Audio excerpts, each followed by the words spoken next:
कैसे हो दोस्तों। पिछले सेशन में देखा था अपन ने, जो अपना कोनिक सेक्शन था, शंकु परिच्छेद था, उस शंकु परिच्छेद के समीकरण से वृत्त की समीकरण बनाना देखा है। उससे अपन ने बनाया था क्या, एक तो मानक समीकरण और एक व्यापक समीकरण। अपन ने लिखा था a x square 2hxy b y square 2gx और 2fy and plus c is equal 0। ये शंकु परिच्छेद का समीकरण होता है। थोड़ा सा बीच में बोलना चाहूंगा कि देखिए, आप लोग ये माइंड में मत रखना कि सर अभी एग्जाम का कोई नोटिफिकेशन नहीं है, हम तैयारी कैसे करें। देखिए, आने वाले समय में संभावना ये बताई जा रही है, ऐसे सुनने में आ रहा है, कई बार न्यूज़पेपर में आता है कि अगस्त और सितंबर माह के महीने में अपने सेकंड ग्रेड का नोटिफिकेशन आ जाएगा। संस्कृत एग्जाम, जो संस्कृत डिपार्टमेंट है, उसका नोटिफिकेशन आ गया, फॉर्म फिलअप हो चुके हैं, लगभग इसकी संभावना दिसंबर तक, उसकी एग्जाम डेट दिसंबर तक आ जाएगी यहाँ पर। तो मेरा तो आपसे लोगों से निवेदन है कि आप अपनी जो तैयारी है ना, कंटिन्यू रखिए, लगातार रखिए, नोट्स बनाइए, बार बार क्वेश्चंस की प्रैक्टिस करिए। जो अपने टेस्ट थ्री भी चालू करेंगे, टेस्ट सीरीज की प्रैक्टिस करिए, स्टडी मटेरियल इकट्ठा करिए, बार बार इसको रिपीट करते रहिए, कंटिन्यू स्टडी रखिए यहाँ पर। ये नहीं है कि जैसा एग्जाम का नोटिफिकेशन आने के बाद में हम उसके बाद तैयारी करना चालू करेंगे। एग्जाम का नोटिफिकेशन आता रहेगा, 1 महीने 2 महीने लेट हो जाएगा, लेकिन अपनी तैयारी रेगुलर रखिए, ताकि आप एग्जाम में ज्यादा से ज्यादा अच्छे अच्छे क्वेश्चन ज्यादा से ज्यादा अच्छे मार्क्स लेके आओ यहाँ पर।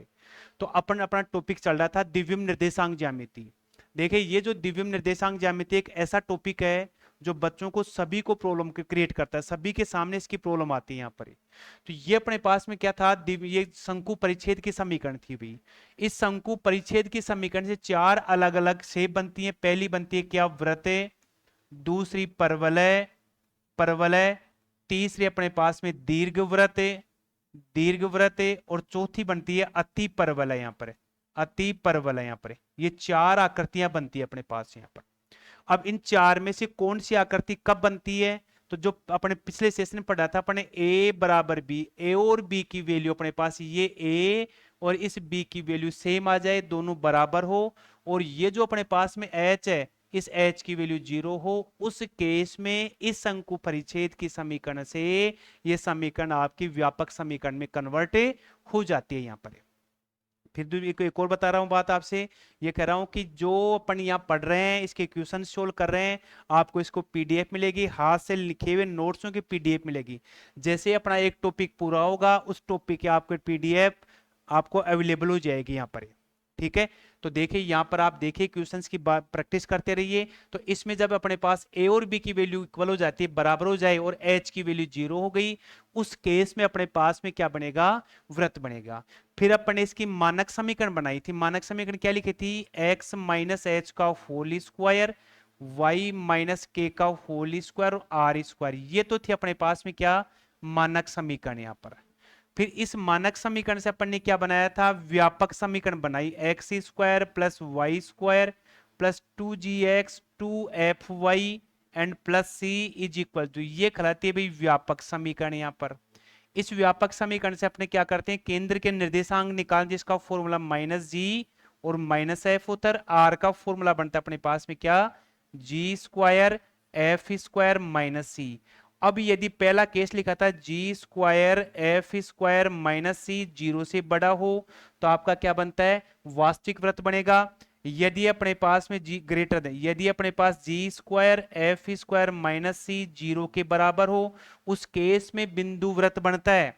और तीसरा केस लिया था अपन ने, जी स्क्वायर एफ स्क्वायर माइनस सी लेस देन 0, उस केस में अपने पास क्या बनता है, काल्पनिक वृत्त बनेगा यहाँ पर। ये इतना टॉपिक अपने पिछले सेशन में देख चुके हैं। अपने ये जो वृत्त की चार समीकरण होती है, एक तो मानक समीकरण, एक व्यापक समीकरण, एक होगी अपने पास में डायमेट्रिक इक्वेशन होगी, और एक होगी पैरामेट्रिक इक्वेशन होगी। तो आज का जो सेशन होगा, आज के सेशन में पढ़ेंगे अपन एक वृत्त के व्यास के निर्देशांक दे रखे, व्यास के शीर्ष के निर्देशांक दे रखे हैं, और उससे वृत्त की समीकरण कैसे बनेगी ये देखेंगे। और फिर इसके बाद में देखेंगे पैरामेट्रिक इक्वेशन, या यूं बोल सकते हैं क्या, प्राचालिक समीकरण, जो आज के सेशन में देखेंगे यहाँ पर। तो देखिए आगे देखते हैं अपन क्या लिखेंगे, क्या diametric equation, diametric equation of circle यहाँ पर। यानी इसका मीनिंग क्या हुआ कि अपने पास एक व्रत है भाई, अपने पास एक व्रत दे रखा है भाई ऐसा। यहां पर एक बार देखिए थोड़ा सा, ये अपने पास एक व्रत बन गया भाई ऐसा, ये लीजिए व्रत बन गया। ये इस व्रत का क्या बन गया, व्यास बन गया भाई, ये लीजिए। इस व्यास के शीर्ष के निर्देशांक x1 y1 है, जिसको आप a बोल सकते हैं इस बिंदु को, इसको b बोल सकते हैं। इसके निर्देशांक x2 y2 दे रखे हैं भाई यहां पर। क्वेश्चन क्या कह रहा है कि एक वृत्त के व्यास के शीर्ष के निर्देशांक दे रखे हैं, यदि जब अपने पास शीर्ष के निर्देशांक दे रखे हो उस केस में इस वृत्त का समीकरण कैसे बनता है, ये देखेंगे भाई यहां पर। तो इसका व्यास क्या करता है, एक वृत्त को दो पार्ट में, दो अलग अलग दो समान भागों में विभाजित करता है। तो ये आधा वृत्त तो अपना क्या बन गया, ऊपर बन गया, और आधा वृत्त नीचे बन गया। तो इस अर्धवृत्त के अंदर यहां पर जो भी कोई कोण बनेगा ना, उस वो कोण क्या कहलाता है भाई, 90 डिग्री का। इसको मैं P बोल सकता हूं भाई यहां पर, ये लीजिए। अर्धवृत्त में जो भी कोई कोण बनता है वो कोण क्या बनेगा, 90 डिग्री का। यहाँ बिंदु P ले लिया और इस बिंदु P का निर्देशांक लिख दिया x डॉट y ले लिया भाई यहां पर, ये लीजिए। ठीक है, इसकी हेल्प से अपन क्या करेंगे, इस समीकरण का निर्माण करेंगे, समीकरण बनाएंगे भाई यहां पर। तो सबसे पहले देखें कि ये जो P है ना, इस PB के ऊपर लंबवत है भाई यहां पर। ये यानी PA क्या आ रहा है, PA है ना अपने पास, PA क्या आ रहा है, PB पर है, PB पर लंबवत है भाई यहां पर, लंबवत है। तो सबसे पहले अपने क्या करेंगे, इस PA की प्रवणता लिखेंगे। तो लिखेंगे कैसे, PA की प्रवणता, PA की प्रवणता यहां पर। अब प्रवणता का फॉर्मूला क्या आता है, y2 minus y1 upon x2 minus x1। देखिए ये टॉपिक अपने सरल रेखा का, जो अपने इसमें बाद में क्लियर करेंगे यहाँ पर। तो ये बिंदु अपने पास क्या आ गया, x1 y1, इसे बोलेंगे x2 y2 यहां पर। तो ये वैल्यू रख दीजिए यहां पर। तो इसकी प्रवणता क्या आ गई, y minus y1 upon x minus x1 यहां पर। देखिए प्रवणता क्या होती है, प्रवणता को समझिए कि जैसे अपने पास में ये द्विविम निर्देशांक ज्यामिति है, एक सरल रेखा आपकी यूं जा रही है भाई, ये सरल रेखा एक्स एक्स की धनात्मक दिशा के साथ जो कोण बनाती है वो कोण अपन बोलेंगे इसको थीटा। इस थीटा को किससे डिनोट करते हैं भाई, एम से डिनोट करते हैं यहां पर, जो एम किसके बराबर होता है, टेन थीटा के। तो एक सरल रेखा एक्स एक्स की धनात्मक दिशा के साथ जो कोण बनाती है ना, उस कोण को बोलते हैं प्रवणता, बोलते हैं इंग्लिश में बोलते हैं स्लोप, या इसको ढाल भी कहा जाता है। तो इस प्रवणता के ज्ञात करने के अलग अलग फॉर्मूले होते हैं। एक फॉर्मूला क्या होता है, जब अपने पास में दो बिंदु दे रखे हैं, एक शीर्ष दे रखे हैं, ये ए और बी के निर्देशांक दे रखे हैं, जैसे 1 और 2 दे दिया, या दे दिया 3 और 4 दे दिया भाई अपने पास यहां पर। अब ये जब दो बिंदु आते हैं, इस केस में इस दो बिंदु से जाने वाली रेखा की प्रवणता का फॉर्मूला अपने पास ये होगा। इस फॉर्मूले की हेल्प से अपने क्या करते हैं, इस रेखा की प्रवणता निकालते हैं। तो ये वाला फॉर्मूला है अपने पास यहां पर ये। तो इस फॉर्मूले की हेल्प से मैंने इस रेखा की प्रवणता निकाल दी भाई यहां पर। अब मैं क्या करूंगा, इस PB की प्रवणता निकालूंगा। तो लिखूंगा क्या, PB की प्रवणता, PB की प्रवणता फॉर्मूला वही होगा। तो अपने पास ये क्या आ गया, x1 x2 y1 y2 अपने पास। तो इसको लिखूंगा, क्या लिखूंगा, y माइनस y2 और नीचे x माइनस x2। ये आप चाहो तो इसको समीकरण एक बोल सकते हैं, इसको दो बोल सकते हैं भाई यहां पर, ये बन गए। अब ये दोनों प्रवणताएं देखिए, ये अपने पास ये क्या बन रहा है, कोण 90 डिग्री का बन रहा है अपने पास यहाँ पर, 90 डिग्री का बन रहा है। तो ये दोनों रेखाएं लंबवत होगी, इसको क्या बोला अपन ने, PA किसके लंबवत है, PB के। यहाँ पर ये P है भाई यहां पर, ये PB के लंबवत है भी। तो इस रेखा की जो प्रवणता होगी, इस रेखा की प्रवणता, ये दोनों क्या करेंगे अपन, M1 गुणा M2 बराबर -1। जब दो रेखाएं लंबवत होती है, जब दो रेखाएं लंबवत होती हैं, उस केस में ये वाला फॉर्मूला अप्लाई करते हैं। और जब अपने पास दो रेखाएं समांतर होती हैं, उस केस में लेते हैं M1 बराबर क्या करते हैं, M2 करते हैं। तो ये दोनों रेखाएं लंबवत हैं, इस कारण इन दोनों रेखाएं की लंबवत है। तो अपन प्रवणता का सूत्र कौन सा काम मिलेंगे भाई यहाँ पर, यार चाहो तो लिख सकते हैं क्या, कि PA लंबवत है PB पर, दोनों रेखाएं लंबवत हैं। इसकी प्रवणता को M1 बोल सकते हो, इसकी प्रवणता को आप क्या बोल सकते हो, M2 बोल सकते हो। तो क्या लिखेंगे, M1 गुणा M2 किसके बराबर आ गया, -1 के।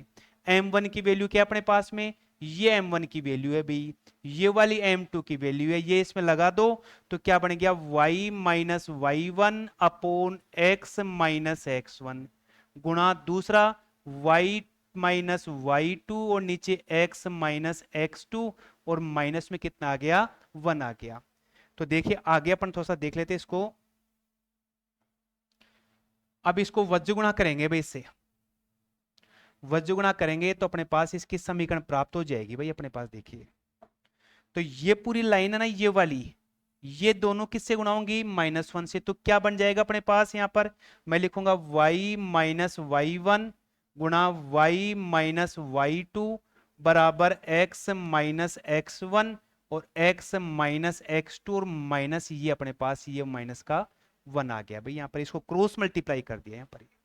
अब इस पूरी की पूरी वैल्यू को अपन जैसे इस साइड में ले लेंगे तो क्या बन जाएगा अपने पास, x minus x1 x minus x2 और यहां प्लस ये y माइनस y1 और y माइनस y2 बराबर क्या रह गया, 0 बच गया। ये कहलाता है क्या, वृत्त की समीकरण कहलाती है। समीकरण कब कहलाएगी, जब अपने पास में किसी वृत्त के शीर्ष के निर्देशांक देता है, उस केस में ये समीकरण काम में लेंगे। यहां पर जैसे बोले आपको, देखिए अपन, मैं बोलूं इसके नेक्स्ट क्वेश्चन देते, देखिए यहां पर जैसे मैंने एक सर्किल बना दिया भाई, ये लीजिए, इस सर्किल का अपने पास क्या आ गया, ये व्यास आ गया। व्यास के निर्देशांक अपने पास -1 और 2 लिख दिया, इसका ले लिया 3 और 4 ले लिया।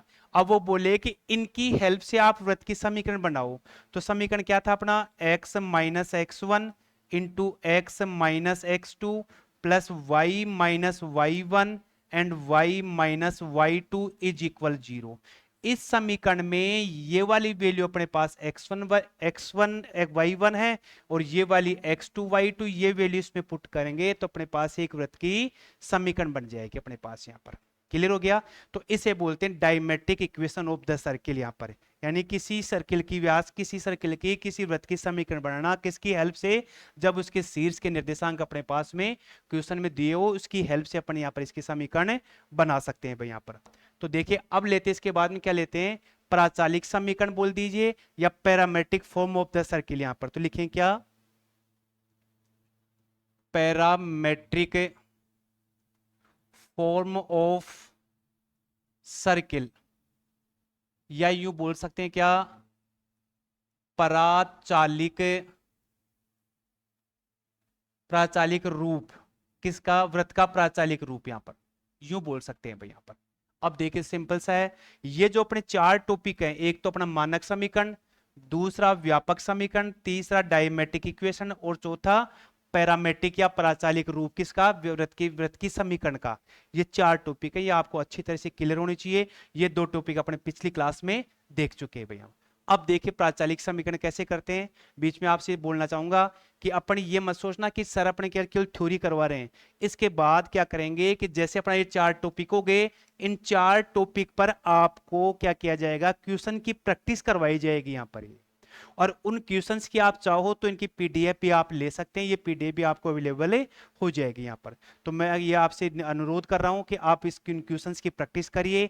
आज का जो सेशन देखने से पहले आप पिछले वीडियो को, जो मैंने पिछले वीडियो बनाया था अपलोड की, जो पिछला वीडियो बनाया, पिछला जो सेशन था उसको देखिए, उसके बाद आज की क्लास देखें तो आपको ज्यादा समझ में आएगा यहाँ पर। अब देखिए जो पैरामेट्रिक फॉर्म है, इसके लिए क्या करते हैं, सिंपल सा देखिए कि जैसे अपने पास में एक सर्किल ले लिया भाई, यहां पर समझना, ध्यान से देखिए, सभी गौर से देखेंगे इस चीज को।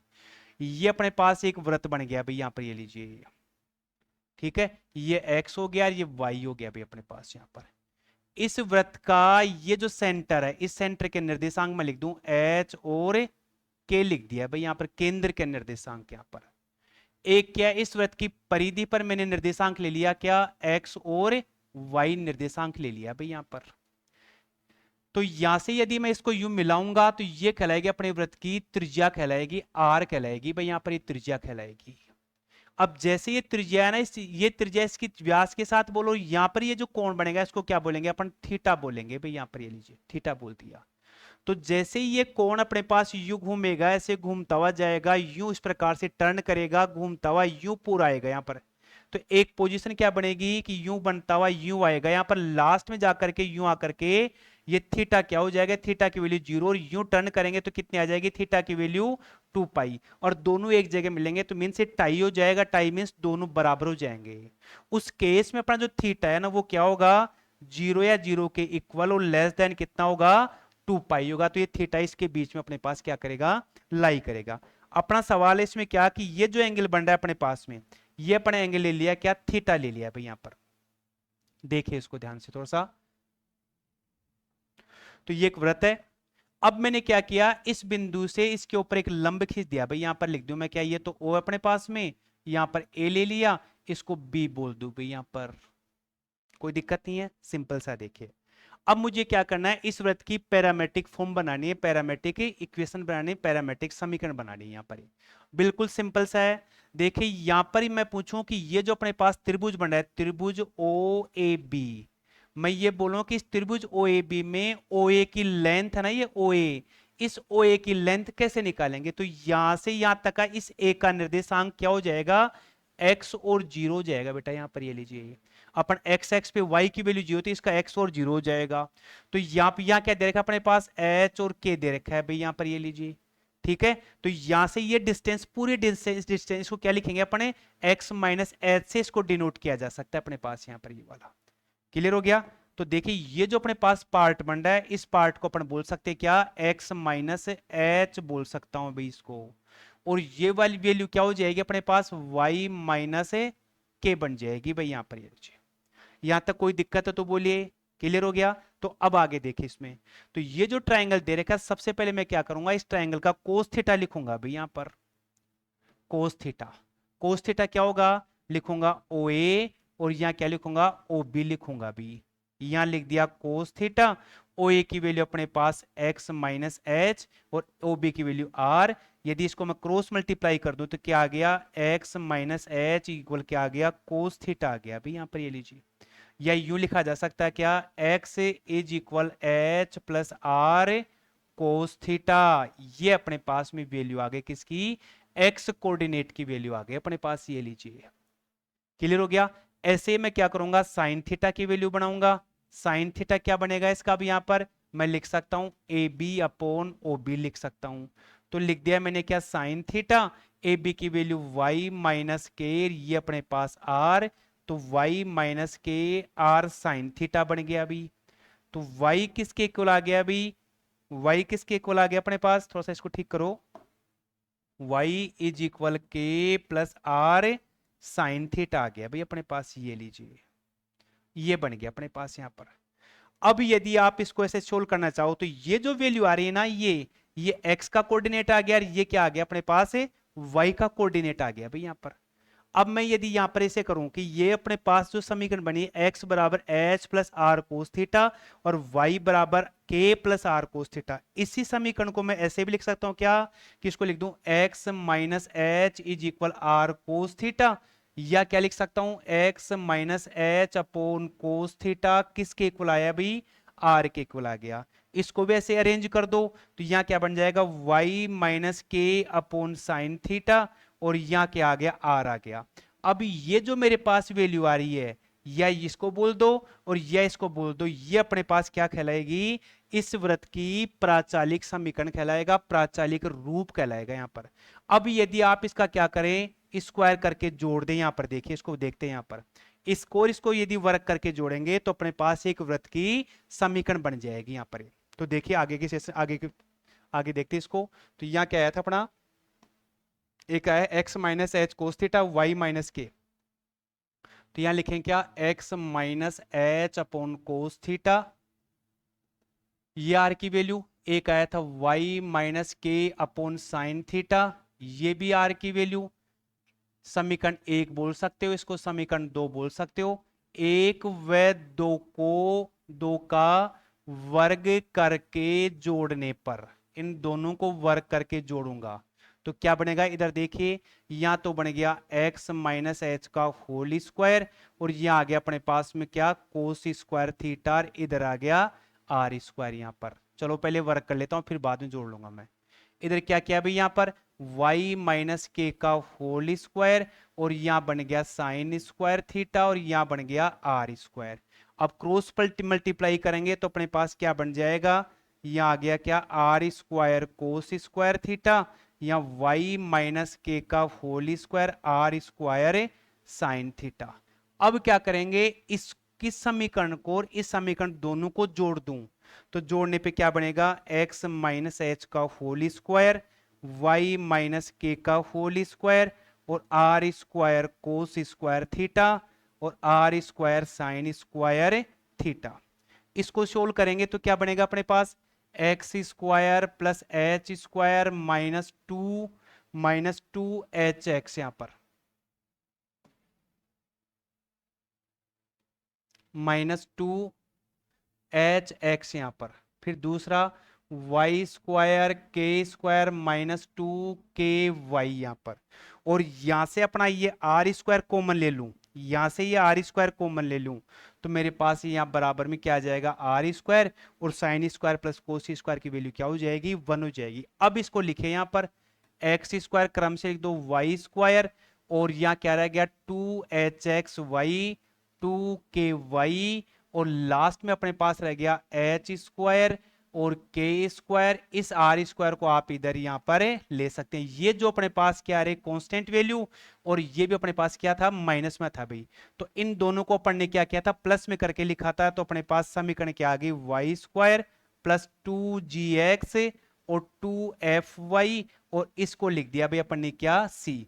तो ये जो अपने पास में प्राचालिक समीकरण आई थी, इस प्राचालिक समीकरण अपन ने क्या कर दिया, वृत्त के समीकरण में कन्वर्ट कर दिया भाई यहां पर ये।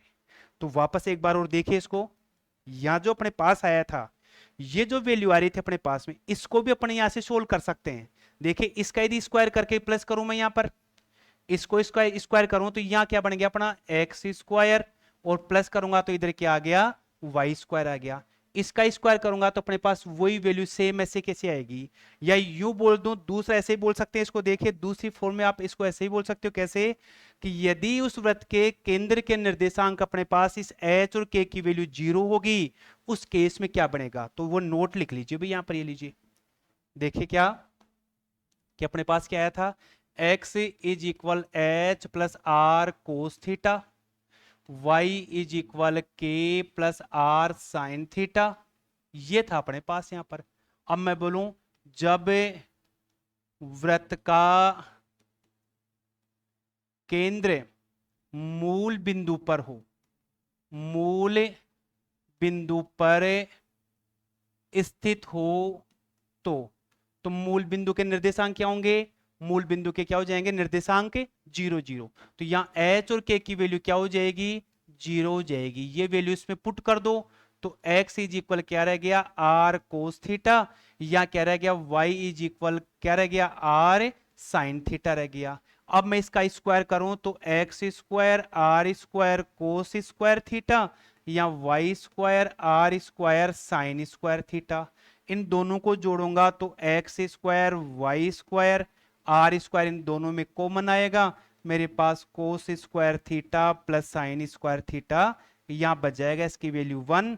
तो ये बन गई एक्स स्क्वायर वाई स्क्वायर और आर स्क्वायर। ये अपने पास किसकी समीकरण आ गई, जब वृत्त का केंद्र कहां हो, मूल बिंदु पर। अपना जो मानक समीकरण क्या था अभी, एक्स माइनस एच का whole square and y minus k का होल स्क्वायर और आर स्क्वायर ये था। जब केंद्र के निर्देशांक अपने पास 0 आ जाए तो क्या लिखते थे उसको, x square y square is equal r square यहां पर। तो इस प्रकार से एक जो वृत्त होता है उस वृत्त के क्या होंगे, 4 इक्वेशन पढ़ लिए अपन ने, कौन कौन सी, एक तो मानक समीकरण, दूसरी व्यापक समीकरण, तीसरी डायमेट्रिक फॉर्म और चौथी अपन ने पढ़ी है क्या, प्राचालिक समीकरण पढ़ा।